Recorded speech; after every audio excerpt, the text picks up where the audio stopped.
სიყვარულს. მე ვარ გოდერძი ჩოხელი. ქართველი.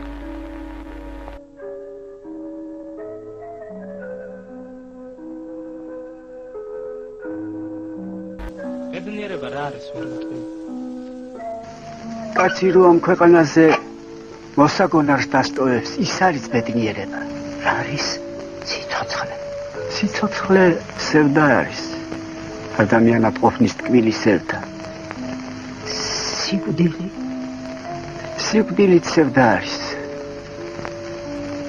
ადამიანად არ ყოფნის სევდა. ხალხო! სიკვდილი მოვკალი ხალხო! ეს ქვეყანა ვინ შექმნა? რა ვიცი, მოხდა ერთი ამბავი და რა ამბავი? რაღაც ფულიერობა. სწორედ მიჩნდება ეგ კითხვა, მიაღწევს კი ის კიდობანი სულეთამდე და საერთოდ მე თვითონ მივაღწევ სულეთამდე.